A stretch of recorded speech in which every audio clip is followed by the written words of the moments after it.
औज़ुबिल्लाहिमिनश्शैतानिर्रजीम बिस्मिल्लाहिर्रहमानिर्रहीम अस्सलामु अलैकुम। मैं आपके लिए रमज़ान स्पेशल ये पापड़ी रेसिपी लाई हूँ। बाज़ार की गंदे तेल की बनी हुई हाइजेनिक पापड़ी ना लें, सस्ती और अच्छी और मयारी पापड़ी घर में बनाएं और इसको एंजॉय करें। मैं इंतहाई आसान तरीके से और बहुत कम बजट के साथ इसको रेडी करके आपको दिखाऊंगी। तो आए हम अपनी प्यारी सी रेसिपी स्टार्ट करते हैं। तो चना पापड़ी बनाने के लिए जो इसमें मैंने 2 कप मैदा लिया है, 1 टीस्पून नमक और 1 टीस्पून ज़ीरा लिया है और इन दोनों चीज़ों को मैं बहुत अच्छे तरीके से मिक्स कर लूँगी। और आपको मैं बताऊँ कि पापड़ी का जो डो होता है वो थोड़ा सख्त बनाया जाता है, बहुत नरम नहीं होता। इसमें ऑयल का इस्तेमाल भी बहुत कम किया जाता है ताकि ये इसकी क्रिस्पीनेस जो है वो ज़्यादा से ज़्यादा आए, क्योंकि पापड़ी अगर हमारी नरम हो जाएगी तो चाट में डालने का मकसद ही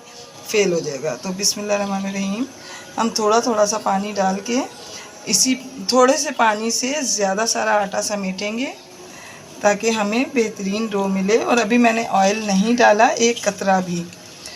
तो ये देखें, इसको मैं इसी तरह इसमें अच्छे तरीके से समेटूंगी ताकि ये हमारा सख्त सा डो बने। जितना सख्त डो होगा ऐसा लगेगा आपको कि जैसे आपने ऑयल फ्री पापड़ी बनाई है, वो बहुत कम घी जो है जज़्ब करेगा। और अगर डो आपका बहुत ज़्यादा सॉफ्ट हो गया तो वो बहुत ज़्यादा ऑयल पिएगा, तो वो सारी पापड़ी की मज़ा ख़त्म हो जाएगा। तो इस पॉइंट पर मैं इसमें 2 टेबलस्पून, सिर्फ 2 टेबलस्पून इसमें ऑयल डालूँगी, ज़्यादा नहीं। 2 टेबलस्पून इसलिए कि इससे ये जो है क्रंची ज़्यादा रहेंगी। अगर हम ज़्यादा डालेंगे तो हमारा डो बहुत ज़्यादा सॉफ्ट हो जाएगा और हमें इसको सॉफ्ट नहीं रखना। अब हमने इसको इसी में ही इस तरह से गूँदना है कि ये तमाम मैदा इसमें सिमट जाए। तो देखिए व्यूअर्स, तमाम डो को मैंने अच्छे तरीके से समेट लिया। ये देखें ये कितना सख्त है, ये देखें ये हार्ड डो बना है। अच्छा व्यूअर्स, अगर मेरी रेसिपीज़ आपको अच्छी लगती हैं और आप चैनल पर न्यू हैं तो काइंडली मेरे चैनल को सब्सक्राइब करें, क्योंकि आपके एक क्लिक से मेरी कामयाबी चंद कदम दूर है। तो काइंडली ज़रूर सब्सक्राइब करें, लाइक शेयर किया कीजिए, बेल आइकॉन को ऑल पे करके प्रेस करें ताकि मेरी हर नोटिफिकेशन आपको वक्त पर मिले। तो देखें व्यूअर्स, अब मैं इसको हल्का सा ऑयल लगाकर इसको मैं शॉपर में डाल के और रख दूँगी और कम से कम 15 मिनट के बाद मैं आपको दिखाती हूँ कि थोड़ा सा और सॉफ्ट हो जाएगा। तो फिर हम अपनी पापड़ियाँ जितनी भी हैं वो मैं आपको रेडी करके दिखाऊँ।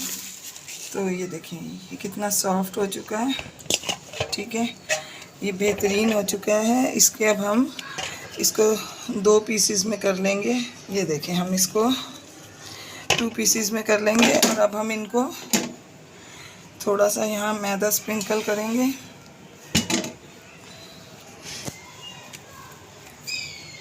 और अब हम इसकी इस तरह से अच्छे से लोई बनाएंगे। और अब हम इसे ये देखें, अब हम इसको बड़ी सी रोटी करके बेल लेंगे। रमज़ान के दिनों में इतनी फुर्सत नहीं होती कि हम छोटी छोटी रोटियां बनाएं, छोटी छोटी पापड़ियां बनाएं, तो इसलिए इसको हम आसानी से बना लेंगे इस तरह। और इसके अंदर से फिर हम किसी भी चीज़ की मदद से, ग्लास हो, कटर हो या कोई भी चीज़ हो, उसकी मदद से आप जो है पूड़ियाँ अपनी मर्ज़ी की, अपनी पसंद से, अपनी शेप की जितनी जो आपको पसंद है आप निकालें। ये इतनी मोटी मैंने रोटी बेली है, बहुत पतली नहीं करनी। तो अब हम इस ग्लास की मदद से अपनी इक्वल पापड़ियाँ काट लेंगे।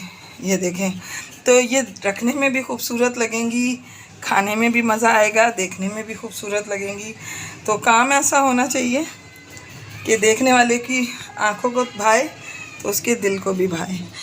तो कितनी बेहतरीन ये बनी है। इनके आराम से हम साइड का जो आटा है वो रिमूव करेंगे और हम इनको निकाल के साइड पे रख देंगे। और मैं इस तरीके से आपको तमाम पापड़ियाँ बेल के दिखाती हूँ और फिर मैं आपको बताऊँगी कि हम इसको किस तरह से तलेंगे।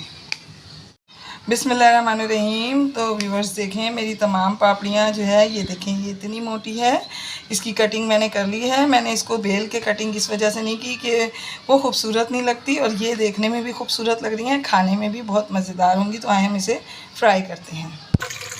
बिस्मिल्लाहिर्रहमानिर्रहीम। तो देखें व्यूवर्स, ऑयल मेरा बहुत ज़्यादा तेज़ गरम नहीं है, हल्का गरम है। अगर हमने इसको बहुत तेज़ गरम ऑयल में डाला तो हमारी पापड़ियाँ जल्दी से जो हैं वो ब्राउन हो जाएंगी, और जो अंदर से जो है ना वो बहुत सॉफ्ट हो जाएंगी। तो हमने इसको बहुत मीडियम लो फ्लेम पर इसको हमने बनाना है, ताकि ये अपनी क्रिस्पीनेस को बरकरार रखें। तो व्यूवर्स ये देखें, मैंने ये तमाम जो हैं, तमाम तो नहीं, आधी डाली हैं क्योंकि मेरे पैन में जगह नहीं थी। अब मैं इसको थोड़ी देर तक इसी तरह से पकने दूंगी, और थोड़ी सी ये नीचे से सख्त हो जाएंगी।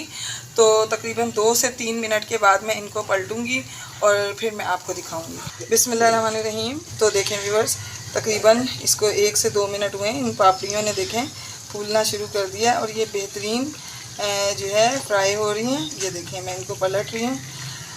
ये इसलिए फूल रही हैं, फ्लेम जो है वो लो है। अगर हाई फ्लेम होता तो ना ये अच्छे तरीके से फूलती, और ना ही ये क्रिस्पी होंगी। इनको देखें, हमने इस तरह से दबा के इनको हमने तलना है, ताकि इसकी एक ट्रिक होती है ख़ास कि जब हम पापड़ियों को, किसी भी पूड़ी को, पापड़ी को, किसी भी चीज़ को फुलाना अगर हमारा मकसद हो, तो उन चीज़ों को इस तरीके से दबाया जाता है ताकि उसके अंदर एयर जमा हो और वो फूल जाए। तो ये एक ख़ास टिप है, इसको आप हमेशा याद रखिएगा।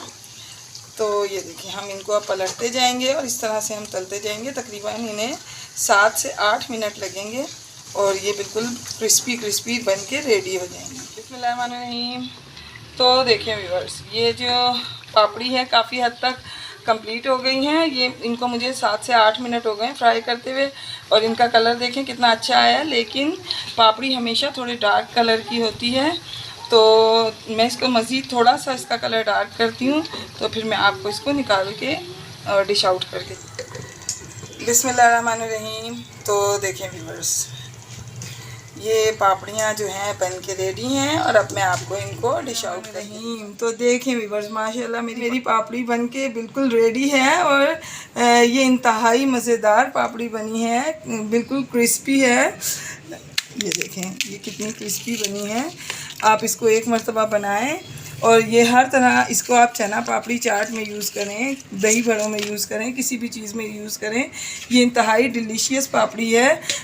तो व्यूअर्स, मैं आपको अपनी दुआओं में याद रखती हूँ, आप मुझे अपनी दुआओं में याद रखा कीजिए। तो मिलती हूँ किसी नेक्स्ट और अच्छी सी रेसिपी के साथ। ओके, अल्लाह हाफिज़।